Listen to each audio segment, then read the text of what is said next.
My fiancée, who spent $50,000 of my savings on her dream wedding, told me I was being cheap for asking about a budget. So, I canceled everything and said I was making my first real investment. The bank teller looked at me like I had just confessed to a crime.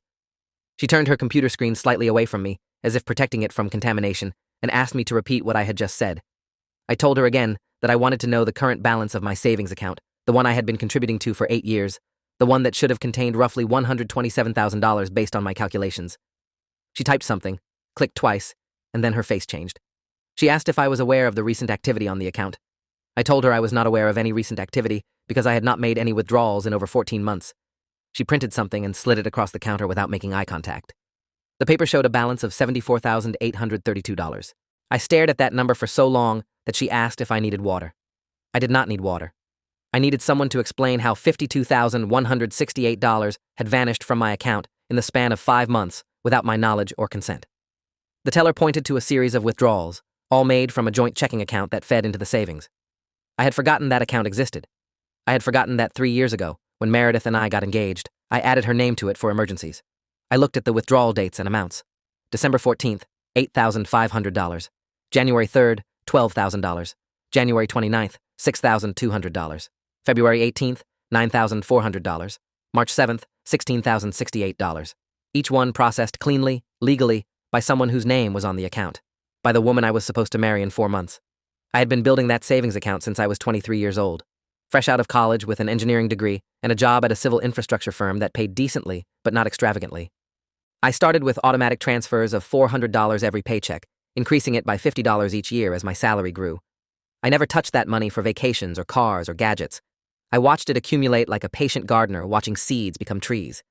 That account represented discipline, sacrifice, years of saying no to things I wanted so I could say yes to something bigger later. A house, security, a future. I met Meredith at a friend's birthday party 6 years ago. She was wearing a green dress and laughing at something someone said, and when she turned and caught me staring, she smiled instead of looking away. We talked for 3 hours that night about books and travel and the absurdity of adult life. She worked in marketing for a boutique firm downtown. She was smart and ambitious and seemed to understand the value of building something slowly. When I proposed after 2 years of dating, I felt like I had found someone who shared my vision of what life could be. We would save together, plan together, build together. I added her to that checking account 6 months after the engagement because she mentioned wanting to contribute to our shared future. She deposited $200 once. I should have noticed that was the only time. The wedding planning started innocently enough. Meredith created a Pinterest board and showed me photos of venues and flowers and cakes. I told her I wanted something meaningful but modest. My parents had gotten married in a backyard with 60 guests and stayed together for 41 years before my father passed. I believed in substance over spectacle. Meredith nodded and said she understood completely. She said she wanted the same thing. She said the Pinterest board was just for inspiration, not a shopping list. I believed her because I had no reason not to. I was working 60-hour weeks on a bridge reconstruction project that consumed my attention and energy. I trusted her to handle the details while I focused on keeping my career on track. She would text me photos occasionally asking my opinion on napkin colors or seating arrangements. I always told her whatever she liked was fine with me. I thought I was being supportive and flexible. I did not realize I was being systematically excluded from every financial decision that mattered. She booked the venue without telling me the price. She hired a photographer, a videographer, a florist, a caterer, a band, a coordinator, and a custom invitation designer without ever showing me a single contract or invoice. When I asked how much we had spent so far, she would wave her hand and say everything was under control. She said her parents were helping. She said she had found amazing deals. She said I should focus on work and let her handle the wedding. I let her handle the wedding. That was my first mistake. The conversation that ended everything happened on a Thursday evening in March. I came home from work exhausted and found Meredith sitting at the kitchen table with her laptop open and papers spread everywhere. She looked stressed, which was unusual for her. She was normally composed and confident, the kind of person who made chaos look organized. I asked what was wrong, and she sighed dramatically. She said the venue was requiring final payment by the end of the month, and she needed to transfer another $8,000. I felt something cold move through my chest. I asked what she meant by another. She looked at me like I had asked a stupid question. She said the deposits and installments we had already paid. I asked her to show me the total. She hesitated. That hesitation told me everything I needed to know before she even opened her mouth. She pulled up a spreadsheet on her laptop and turned it toward me. The number at the bottom was $64,500. I read it 3 times to make sure I was seeing it correctly. I asked where that money had come from. She said from our savings, obviously. I told her I had not authorized any withdrawals from our savings. She reminded me that her name was on the account. She said she did not think she needed authorization to access our money for our wedding. The way she emphasized our made my skin prickle. I asked why she had not discussed any of this with me. She said she tried, but I was always working. She said she made executive decisions because someone had to. She said the wedding was in 4 months, and these things required deposits and commitments. I asked what happened to the modest wedding we had discussed. Her face changed then. The stress melted away, and something harder took its place. She told me I was being cheap. She said that word like it was a diagnosis of a terminal disease. Cheap. She said her friends were all having beautiful weddings at beautiful venues with beautiful everything, and she refused to be the one who settled for mediocrity because her fiancé could not appreciate the importance of the day. She said a wedding was a once-in-a-lifetime event, and it deserved to be special. She said I had plenty of money saved, and she did not understand why I was acting like this was a problem. I asked if she understood that the money she spent represented 8 years of my life. 8 years of discipline and sacrifice and planning for a future that was supposed to include both of us. She rolled her eyes. Actually rolled her eyes at me. She said I was being dramatic. She said it was just money and I could make more. She said I was ruining what should be a happy time with my negativity and penny pinching. I stood there in my own kitchen feeling like a stranger in someone else's life. The woman I loved, the woman I was supposed to marry, had spent over $50,000 of my savings without my knowledge or meaningful consent, and when confronted, her response was to call me cheap for asking questions. I told her I needed time to think. She said there was nothing to think about. She said the deposits were non-refundable and the wedding was happening. She said I needed to get over myself and focus on being a supportive partner. I went to the bedroom and closed the door and sat on the edge of the bed for 2 hours without moving. I called my older brother Raymond the next morning from my car in the parking lot at work. Raymond was 8 years older than me and had been through a difficult divorce 5 years earlier. His ex-wife had hidden $30,000 in credit card debt from him throughout their marriage. When they divorced, he discovered she had been living a double financial life the entire time they were together. He told me to document everything immediately. He said I needed to print every bank statement, every withdrawal record, every transaction that showed where the money went. He said I needed to consult a lawyer before making any decisions. He said whatever I did, I should not sign anything or agree to anything until I understood my legal position. I took his advice. That afternoon, I went to the bank and requested complete transaction histories for both the savings account and the joint checking account going back 2 years. The branch manager, a woman named Lorraine Whitmore, printed everything and put it in a folder for me. She asked if I was okay. I told her I was not sure. She looked at me with something that might have been pity and said she had seen situations like this before. She said money problems were the leading cause of relationship problems. I thanked her and took my folder and drove to a coffee shop to read through everything. The documents told a story I had been too busy and too trusting to see. The withdrawals had started small. $1,200 in October for what the memo line called venue deposit. I had not noticed because I rarely checked the account and Meredith had mentioned something about putting a hold on a location. I assumed it was a few $100s. In November, there were 3 withdrawals totaling $4,800 for photographer retainer, catering consultation, and floral design. December brought the $8,500 withdrawal I had seen at the bank, plus another $3,400 for wedding coordinator. January was catastrophic. She withdrew $12,000 on the 3rd, $6,200 on the 29th, and another $4,100 on the 31st. The memo line said things like venue second installment, custom dress fitting, and invitation suite. February continued the bleeding with $9,400 for band deposit and table rentals and lighting design. March's $16,068 went to final venue payment and photographer remainder. I added everything up 3 times. The total was $52,168 withdrawn from accounts that legally belonged to both of us, but morally and practically belonged to me. I had contributed $126,800 to those accounts over 8 years. Meredith had contributed exactly $200 in a single deposit 3 years ago. She had spent $50,000 on a wedding I knew almost nothing about, and when I questioned the budget, she called me cheap. I met with a lawyer named Douglas Brennan the following Monday. His office was on the 14th floor of a building downtown with views of the river and certificates covering every wall. He had been practicing family law for 23 years and came recommended by a colleague at my firm. I showed him the bank statements and explained the situation. He listened without interrupting, taking notes on a yellow legal pad. When I finished, he set down his pen and looked at me directly. He said the money was legally gone. Because Meredith was on the account, she had every legal right to withdraw funds from it. There was no fraud, no theft, no crime in the eyes of the law. I felt my stomach drop. He continued. He said that while I could not recover the money through criminal channels, I had options for protecting what remained and for addressing this in any future divorce proceedings if we got married and later separated. He asked if I still intended to marry her. I told him I did not know. He nodded like he had heard that answer 1,000 times. He said I should separate my finances immediately. He said I should remove her name from any accounts she was currently on and open new accounts at a different bank. He said I should cancel any joint credit cards or lines of credit. He said I should document everything in case I needed it later. He also said something that surprised me. He said I might be able to recover some of the wedding deposits if I could prove the contracts were signed without my knowledge or consent. Many vendors required both parties to sign for engagement-related contracts. I spent the following week doing research. I called the venue, Whitmore Estate, and asked for copies of our contracts. The event coordinator, a woman named Patricia Dunn, emailed them to me within an hour. I opened the PDF and scrolled to the signature page. There was Meredith's signature, clear and confident. And next to it, in the space marked for the second party, was a signature that looked almost like mine. Almost. The M was wrong. The curve of the L was too sharp.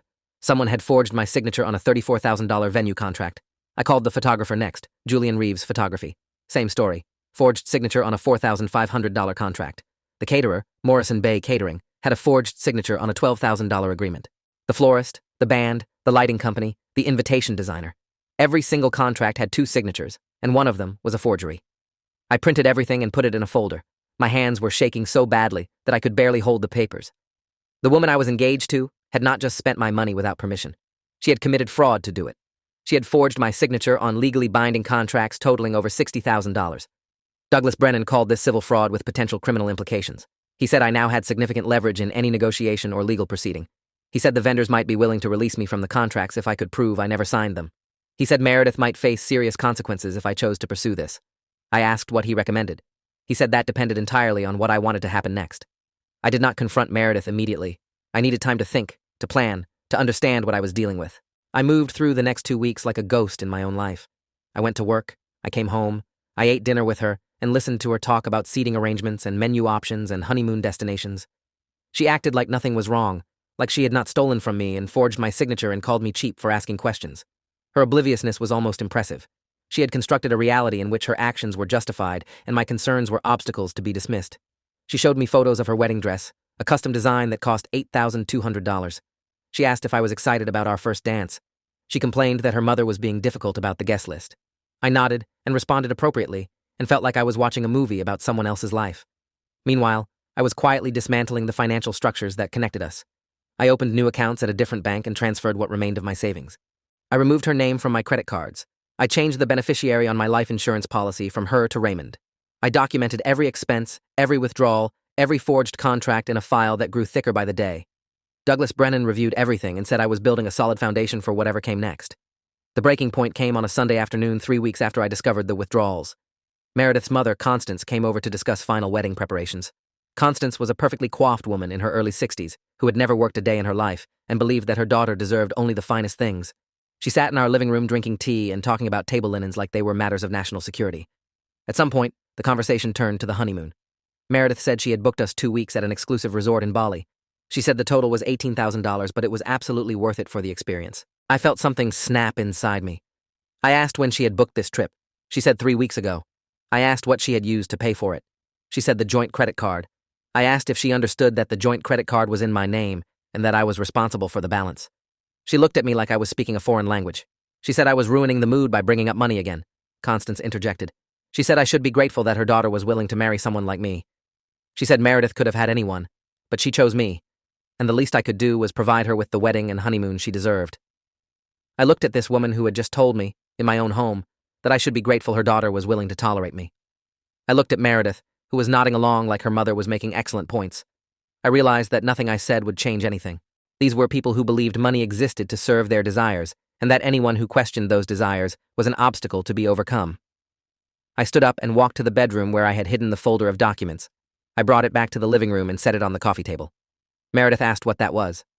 I told her it was every bank statement, every withdrawal record, and every contract she had signed with my forged signature over the past 6 months. The color drained from her face. Constance started to say something, but I held up my hand. I told Meredith that I had consulted with a lawyer and that what she had done constituted civil fraud and potentially criminal forgery. I told her that I had grounds to press charges if I chose to. I told her that I had already contacted every vendor and informed them that the signatures on the contracts were forged and that I was not legally bound by any agreement I did not sign. I told her that most of them had agreed to release me from the contracts in exchange for not pursuing legal action against them for failing to verify signatures. I told her that the wedding she had planned without my knowledge or consent was being canceled, effective immediately. I told her that I had removed her name from all of my financial accounts and that the joint checking account had been closed. I told her that I was making my first real investment. I was investing in myself, in my future, in a life that did not include someone who saw me as a source of funds rather than a partner. Meredith stared at me in shock. Then she started crying. Not quiet tears, but dramatic sobs that seemed designed to generate sympathy. She said I was destroying everything. She said she only wanted a beautiful wedding. She said I was humiliating her in front of her mother. Constance stood up and called me every name she could think of. She said I was a monster and a cheapskate and a pathetic excuse for a man. I let them yell. I let them cry and curse and threaten. When they finally ran out of energy, I told Meredith she had 48 hours to move out of the apartment. The lease was in my name alone because I had signed it before we got engaged. I told her I would not press charges if she left quietly and did not contest any of this. I told her the engagement was over. She screamed that I could not do this to her. I told her she had done this to herself. I picked up the folder, walked to the bedroom, and started packing a bag. I stayed with Raymond that night. When I came back 2 days later, Meredith was gone. She had taken her clothes, her books, her kitchen gadgets, and the expensive espresso machine I had bought her for Christmas. She had also taken the small television from the bedroom and a lamp that had belonged to my grandmother. I documented the missing items and added them to my file. Douglas Brennan said I could pursue her for the value, but advised against it. He said it was better to make a clean break. He was right. I changed the locks and started putting my life back together. The fallout extended beyond just Meredith and me. She told everyone who would listen that I had humiliated her, abandoned her, and destroyed her dream wedding over money. Her version of events cast her as the victim, and me as the villain. Some people believed her. A few mutual friends stopped returning my calls. Her family sent me threatening letters that Douglas Brennan advised me to save but not respond to. I did not try to defend myself publicly. I did not post about it on social media or tell my side of the story to everyone I knew. I simply let the truth exist in documents and waited. Within 2 months, people started reaching out to me. A former co-worker of Meredith's sent me a message saying she had suspected something was wrong when Meredith talked about the wedding budget at work. She said Meredith had bragged about convincing me to pay for everything by handling the planning herself. She said Meredith laughed about how easy it was. A friend of a friend told me that Meredith had a reputation for this kind of thing. Her previous boyfriend had ended things after discovering she was using his credit card for personal purchases without permission. Another person told me that Constance had filed for bankruptcy twice and that the family's financial history was a disaster hidden behind a polished facade. The truth trickled out slowly, but it trickled. I spent the summer focusing on work and rebuilding my savings. The vendors had released me from contracts totaling $51,000 because of the forged signatures. I lost about $8,400 in deposits that were genuinely non-refundable, but that was far better than losing everything. My savings account, which had dropped to $74,832 after the withdrawals, slowly began to climb again. I increased my automatic transfers and picked up some consulting work on the side.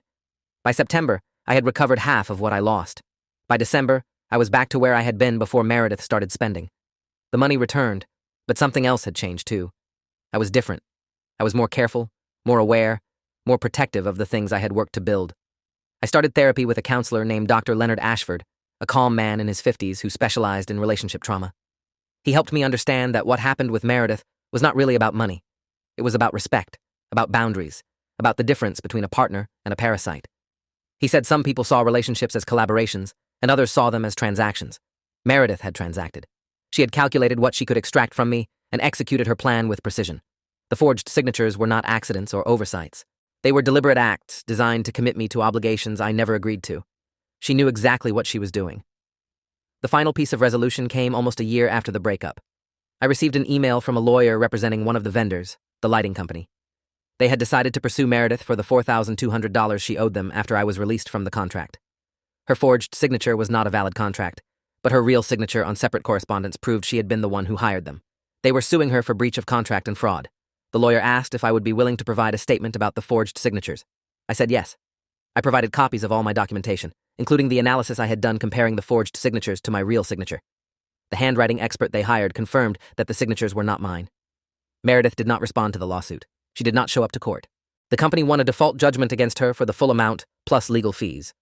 A few months later, I heard through the grapevine that 2 other vendors had filed similar suits.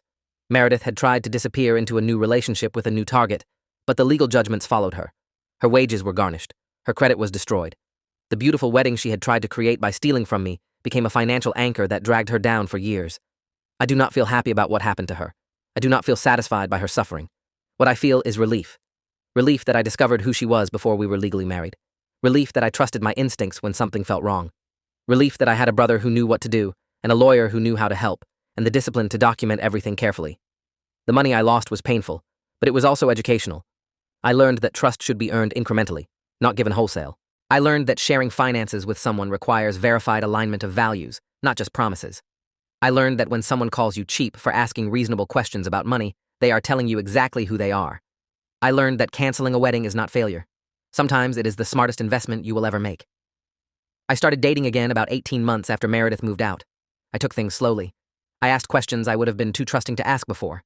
I watched how people treated money, how they talked about it, how they responded when I mentioned savings and budgets and long-term planning. Eventually, I met someone who understood. Her name is Adrienne. She is a financial analyst who keeps her own careful records and believes in building something together rather than extracting from someone else. We have been together for 2 years now. We have separate accounts and a shared account that we both contribute to equally. We discuss every major purchase. We have a budget for our upcoming wedding, a modest celebration that we both designed together. The total cost is $11,000. We are paying for it from our shared savings, which we built together, dollar by dollar, just like I built my original savings alone. The ring I gave Adrienne cost $3,200. It is not the biggest or most impressive ring. It is a simple design with a modest diamond that she picked out herself because she wanted something she would actually wear every day. When I gave it to her, she cried and said yes, and then immediately asked how much it cost because she wanted to make sure it fit within our agreed budget. I laughed and told her it was exactly what we had planned. She smiled and said, "That was perfect." That moment told me everything I needed to know about the difference between the right person and the wrong one. Meredith would have demanded something bigger, something more expensive, something that proved her worth through price tags. Adrienne wanted something that fit our plan, our values, our shared vision of the future. The wedding is next month. 62 guests, backyard ceremony, potluck reception with dishes made by people who love us. My mother is making her famous lemon cake. Adrienne's sister is officiating. Raymond is my best man. The total budget is $11,000, and we will probably come in under because we keep finding ways to make it meaningful without making it expensive. I think about Meredith sometimes. Not with anger anymore, but with a kind of distant curiosity. I wonder if she ever understood what she lost. I wonder if she ever realized that the money she stole was not just paper in an account, but years of discipline, sacrifice, and hope for the future. I wonder if she knows that her dream wedding, the one she tried to buy with my savings and forged signatures, never happened at all. The vendors were paid nothing. The venue was rebooked. The photographer moved on to other clients. All that planning, all that spending, all that manipulation, and she ended up with nothing but debt and judgments and a reputation that follows her still. I ended up with something better. I ended up with someone who sees me as a partner, not a provider. Someone who builds with me instead of extracting from me. Someone who asked about the budget on our first conversation about wedding planning and then stuck to it. That is the investment I was looking for all along. I saved for 8 years to build a future. Meredith tried to spend that future on a single day. When she called me cheap for asking about a budget, she revealed exactly what she valued and exactly what she did not. I canceled everything and walked away from someone who saw me as a source of funds. I invested in myself instead. That investment has paid returns I never expected. Not in money, though the money has recovered, but in clarity, in confidence, in the knowledge that I know my worth and I will not settle for someone who does not see it. If you are reading this and you recognize something in this story, something that feels familiar, something that makes you uncomfortable, I want you to know that asking questions is not cheap. Protecting yourself is not selfish. Walking away from someone who does not respect you is not failure. Sometimes the best investment you can make is the decision to stop losing money on people who will never appreciate it. Sometimes canceling the wedding is the beginning of everything good. I know because I lived it, and I would make the same choice again without hesitation. Thanks for watching till the end. Make sure to subscribe and like to not miss the next story.